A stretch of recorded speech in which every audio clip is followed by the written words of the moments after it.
सर्वे भवन्तु सुखिनः सर्वे सन्तु निरामयाः सर्वे भद्राणि पश्यन्तु मा कश्चित् दुःखभाग् भवेत्। శ్రీ గురుభ్యో నమః. శ్రీ వైష్ణవీ దేవియే నమః. ఈరోజు చాలా చోట్ల మనం చూస్తున్నాం పుట్టినరోజు సెలబ్రేషన్స్ అత్యద్భుతంగా చేస్తున్నారు. మన పూర్వకాలంలో పుట్టినరోజు అంటే రోజు లేచి దానికన్నా కొద్ది తొందరగా లేచి తలక స్నానం చేసి కొత్త బట్టలు కట్టుకొని పెద్దల ఆశీర్వాదం పొందడం, దేవాలయ దర్శనం చేయడం జరిగేది. మన సాంప్రదాయం గురించి, పూర్వం ఆచరించే విధానం గురించి, మన హిందూ ధర్మం దీపాన్ని వెలిగించమంటుంటే అది దీపాన్ని ఆరిపేవేమంటున్నారు. ఎంత ఘోరమైనటువంటి పనులు. పెద్దలుగా మనం ఆలోచించవలసింది మన ధర్మాన్ని అనుసరించడం అనేది మొట్టమొదటి నేర్చుకోండి. పిల్లలకు నేర్పడం కాదు, ముందు తల్లిదండ్రులుగా మీ బాధ్యత మీరు నేర్చుకోవాలి. హిందూ ధర్మం గురించి ఉపన్యాసాలు వింటున్నారు, ఏమిటి నేర్చుకున్నారు? కేకులు పోయడం, కేకుల మీద ఉండే దీపాన్ని నోటితో ఊదడం, ఇలాంటివి చెయ్యకూడదు అని పిల్లలకు చెప్పవలసిన విషయాలు ముందుగా పెద్దలు నేర్చుకోవాలి. వాటి గురించి కొన్ని విషయాలు మనం మాట్లాడుకుందాం. హిందూ సనాతన ధర్మం జన్మదిన ఆచరణ చీకటి నుండి వెలుగు వైపుకు ప్రయాణం. అసతోమా సద్గమయ తమసోమా జ్యోతిర్గమయ మృత్యోర్మా అమృతంగమయ. ఈ మంత్రం మన ధర్మానికి మూలస్తంభం. అసత్యం నుండి సత్యానికి, చీకటి నుండి వెలుగుకు, మృత్యువు నుండి అమృతానికి ప్రయాణమే మానవ జీవిత పరమార్థం. ఈ ప్రయాణంలో ప్రతి సంవత్సరం మనం పూర్తి చేసుకునే జన్మదినం అనేది కేవలం ఒక వేడుక కాదు, అది గతించిన కాలానికి కృతజ్ఞత, భవిష్యత్తుపై ధార్మిక సంకల్పం.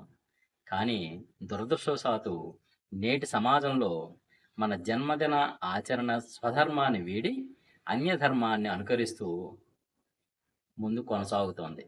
ముఖ్యంగా కేకులు కోసి వెలుగుతున్న దీపాలను ఆర్పి మనం చేస్తున్న ఈ ఆచారం మన ధర్మస్ఫూర్తికి ఎంతవరకు సరిపోతుందో ఒక్కసారి ఆలోచించండి.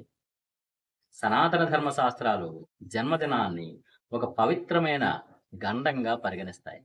ఎందుకంటే ఒక ఆయుష్ చక్రాన్ని పూర్తి చేసి కొత్త గండంలోకి అడుగుపెట్టే ఈ సంధికాలంలో అపమృత్యు దోషాలు, గ్రహ దోషాలు అధికంగా ప్రభావితం చేసే అవకాశం ఉంటుంది. అందుకే మన పెద్దలు ఈ రోజును కేవలం ఆనందోత్సవంగా కాక ఆధ్యాత్మిక పరిహార దినంగా ఆచరించాలని చెప్పారు. మన ధర్మం ప్రకారము జన్మదినాన్ని ఆంగ్ల తేదీని అనుసరించి కాక చాంద్రమానం ప్రకారం వచ్చే జన్మ తిథి లేదా జన్మ నక్షత్రం రోజున జరుపుకోవాలని చెప్పి మన శాస్త్రాలు చెప్తున్నాయి. మనం ఏ సంస్కృతిలో పుట్టాం? మనం అనుసరిస్తున్న ధర్మం ఏది? ఈ ప్రశ్నకు సమాధానం మనందరికీ తెలుసు, సనాతన హిందూ ధర్మం. అయినప్పటికీ మన జీవితంలో అత్యంత ముఖ్యమైన రోజు అయిన పుట్టినరోజు వేడుకల్లో మనం మన ధర్మాన్ని పక్కన పెట్టి ఇతరుల పద్ధతులను అరువు తెచ్చుకొని అతుకుల బొంతలా జరుపుకుంటున్నాం. ఈ రోజుల్లో పుట్టినరోజు అంటే కేక్ కోయడం, దీపాలు ఊది ఆర్పేయడం, చీకటి నుండి వెలుగులోకి ప్రయాణం అని చెప్పే మన ధర్మాన్ని మనం మర్చిపోతున్నాం. వెలుగుతున్న దీపాన్ని నోటితోటి ఆర్పి మనం ఏ చీకటిని ఆహ్వానిస్తున్నామో కూడా తెలియకుండా పోతున్నాం కదా. ఒక్కసారి పెద్దలుగా మనం ఆలోచించాలి కదా. ఈ అనుకరణ పద్ధతిని మొదలుపెట్టిన వారిని మనం ప్రశ్నించలేకపోవచ్చు, కానీ మన పిల్లల భవిష్యత్తును, ధార్మిక వారసత్వాన్ని నిర్ణయించే తల్లిదండ్రులదే ప్రధాన బాధ్యత. తల్లిదండ్రులారా, మన ధర్మం గురించి తెలుసుకుందాం. చాలామంది తల్లిదండ్రులు అందరూ చేస్తున్నారు కదా, పిల్లలు అడుగుతున్నారు కదా అని చెప్పి మన ధర్మానికి విరుద్ధమైన పద్ధతులను అలవాటు చేస్తున్నారు. మన ధర్మంలో ఏది శుభమో ఏది అశుభమో తెలియకుండా పరధర్మం గురించి పాఠాలు చెప్పే తల్లిదండ్రులు తప్పే ఇక్కడ స్పష్టంగా కనపడుతోంది.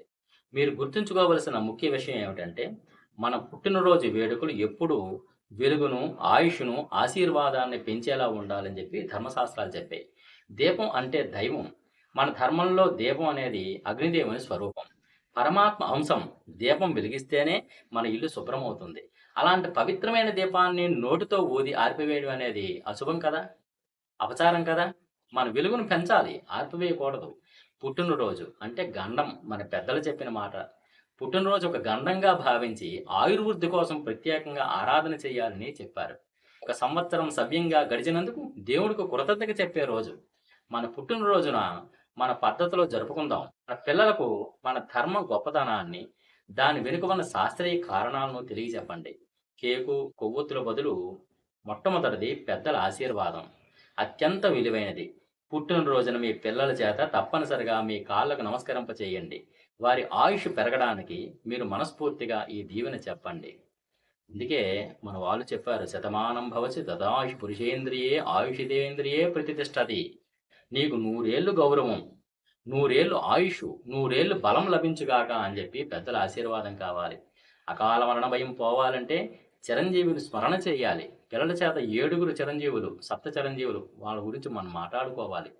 వాళ్ళు మాట్లాడుకున్న దీర్ఘాయుష్ వస్తుంది. అశ్వత్థామ, బలిర్వ్యాసో, హనుమాంతి, విభీషణ, కృప పరశురామచ్చ, సప్త అయితే చిరంజీవన.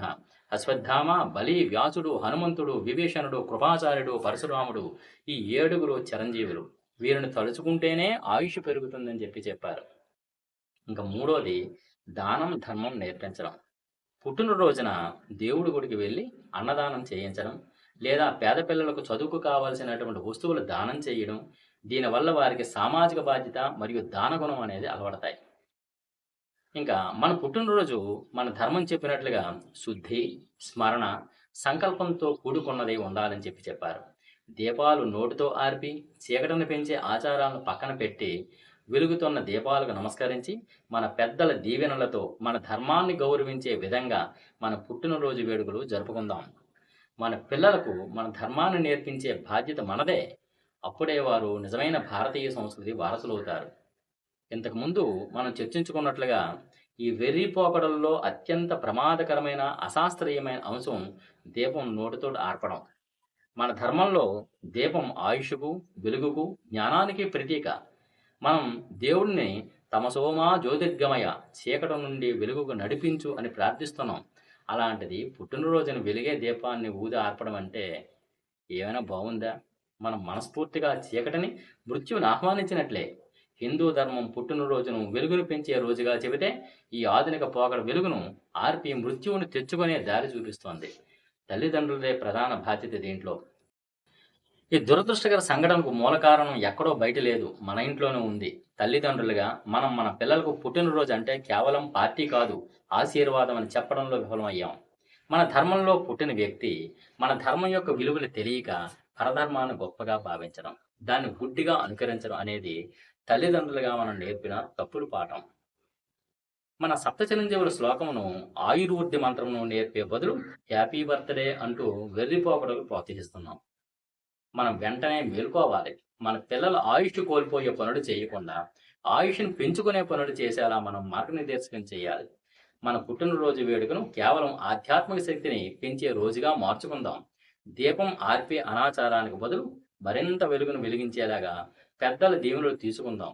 ప్రాణాలు పోగొట్టుకునే వెర్రి పోగొట్టుకు బదులు ప్రాణాలు నిలబెట్టుకునే దాన ధర్మాలకు ప్రాధాన్యత ఇద్దాం. అప్పుడే మన పిల్లలు ఆయుష్తో, ఆరోగ్యంతో ధర్మపరంగా జీవించగలుగుతారు. నమస్కారం.